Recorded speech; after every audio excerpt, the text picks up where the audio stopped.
ආයුබෝවන් තෙනු ටෙක්නොලොජීස් YouTube නාලිකාවට හැම දෙනාම ආදරයෙන් පිළිගන්නවා. මේ තියෙන්නේ ලියවන පට්ටල් යන්ත්‍රයක් නැත්නම් ලේත් මැෂින් එකක්. මේ තියෙන්නේ ලේත් මැෂින් එකේ සක්කය. එහෙමත් නැත්නම් චක් එක. අපිට ලේත් කරගන්න නැත්නම් ලියව ගන්න අවශ්‍ය වැඩ කොටස මේ චක් එකට හයි කරලා මැෂින් එක ඔන් කරලා චක් එකත් එක්ක සම්බන්ධ කරලා තියෙන වැඩ කොටස කරකවා ගන්න ඕන.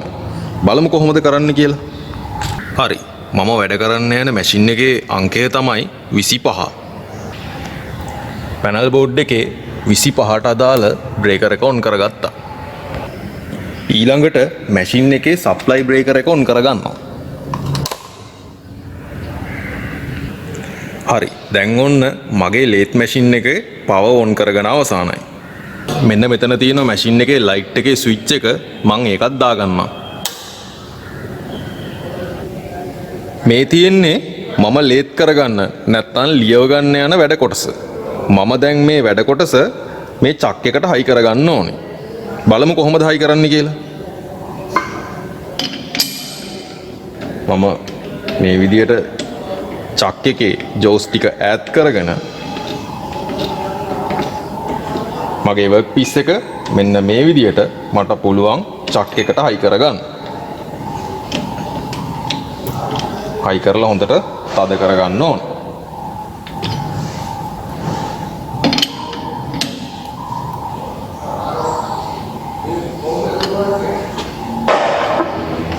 හරි. දැන් වර්ක් පීස් එක චක් එකට හයි කරගෙන අවසానයි. දැන් මට තියෙන්නේ මේ වර්ක් පීස් එකත් එක්ක සම්බන්ධ කරලා තියෙන චක් එක කරකවා ගන්න. ඊළඟට අපිට අවශ්‍ය කරන වේගය තෝරගන්න.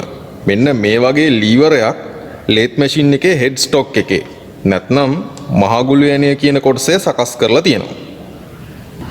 අපිට පුළුවන් මේ විදියට ලීවරය කරකවලා අදාළ වේගය තෝරගන්න. එක එක මැෂින් වල එක එක විදියට මීට වඩා වෙනස් ක්‍රම වලට තියෙන්නත් පුළුවන්. දැන් මම තෝරගෙන තියෙනවා මිනිත්තුවට වට 800ක වේගයක්. නැත්නම් මේ චක් එකේ RPM එක 800ක් වෙනවා. දැන් මම ලේත් මැෂින් එකේ චක් එක කරකවා ගන්න තියෙන ස්විච් එක ඔන් කරගන්නවා.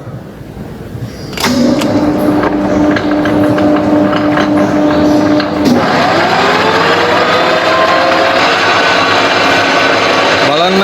එතකොට මම තෝරගත්තු වේගයට අදාළව චක් එක සහ ඊට සම්බන්ධ කරලා තියෙන වැඩ කොටස කරකැවීම සිද්ධ වෙනවා.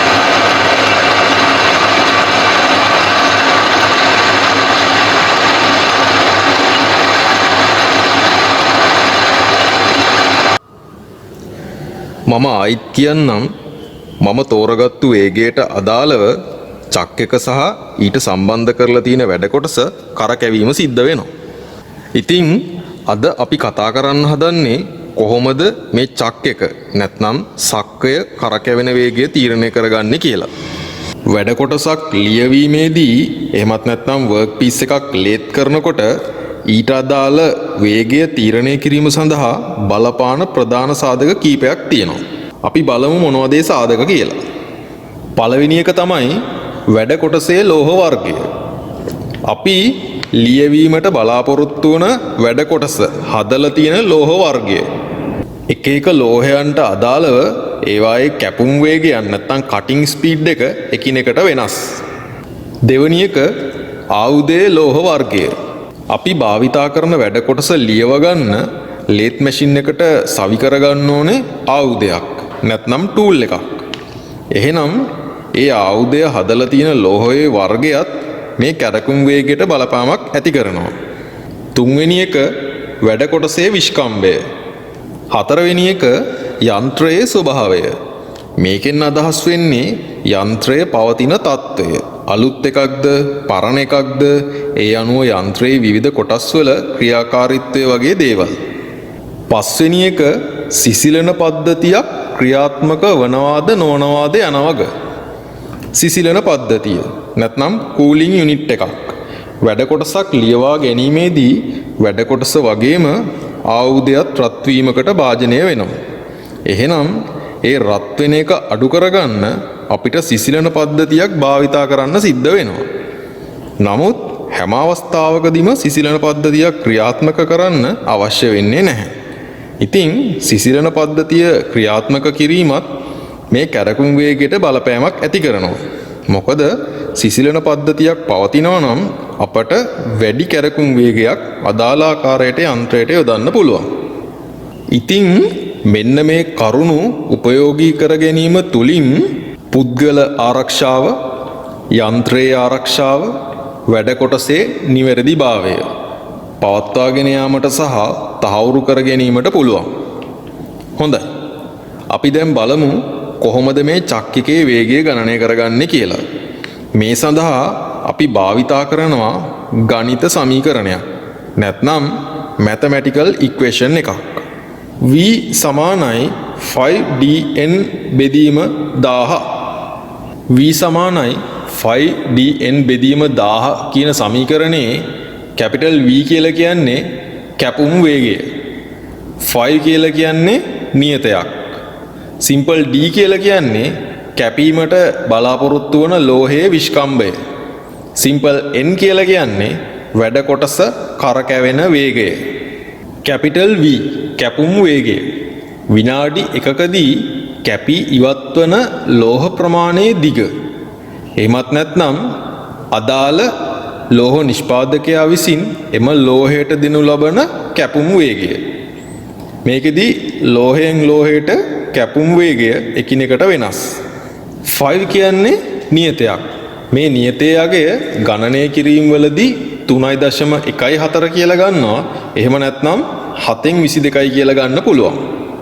සිම්පල් D කැපීමට බලාපොරොත්තු වන ලෝහයේ විස්කම්භය. අපි ලියවන පට්ටල් යන්ත්‍රයට සවි කරලා ලියවා ගැනීමට බලාපොරොත්තු වන වැඩ කොටසේ විස්කම්භය තමයි මේ කියන්නේ. සිම්පල් N වැඩ කොටසේ කැරකුම් වේගය. විනාඩි 1කදී වැඩ කොටස කරකැවෙන වට ගණන තමයි මේ සිම්පල් N කියන එකෙන් අදහස් වෙන්නේ. හරි. මම දැන් ඔයගොල්ලන්ට ප්‍රශ්නයක් දෙන්නම්. ඔයගොල්ලන්ට පුළුවන් ඒ දත්ත ටික අපි කතා කරපු සමීකරණයට ආදේශ කරලා සිම්පල් Nට එන අගය. නැත්නම් වැඩ කොටස විනාඩි 1කදී කරකැවෙන වට ගණන ගණනය කරන්න. හොඳට අහගන්න. විස්කම්භය මිලිමීටර් 25ක් වූ මෘදු වාහනයේ වැඩ කොටසක් අධිවේග වාහනයේ කටුවකින් ලියවීමේදී සක්කය කරකැවිය යුතු වට ගණන ගණනය කරන්න. මෘදු වාහනය සඳහා කැපුම් වේගය මිනිත්තුවට මීටර් 30ක් ලෙස සලකන්න පුළුවන්. දැන් මේ ගානේ තියෙන දත්ත ටික සූත්‍රයට ආදේශ කරලා උත්තරයක් ගන්න බලන්න. මේ දීපු ප්‍රශ්නෙට උත්තර වගේම මේ වගේ තවත් ප්‍රශ්න ටිකක් අපි ඊළඟ වීඩියෝ එකෙන් කතා කරලා මේකෙන් අපිට ගන්න පුළුවන් සාරාංශයත් මොකක්ද කියලා බලමු. එහෙනම් අද අපේ වීඩියෝ එක මෙතනින් අවසන් කරනවා. ආරාධනා කරනවා අපේ YouTube channel එකත් එක්ක දිගටම එකතු වෙලා ඉන්න කියලා. ඔයගොල්ලන්ගේ වටිනා කාලය තෙනු ටෙක්නොලොජිස් අපේ වීඩියෝ එක බලන්න වැය කළාට ස්තුතියි. හැමෝටම සුබ දවසක්.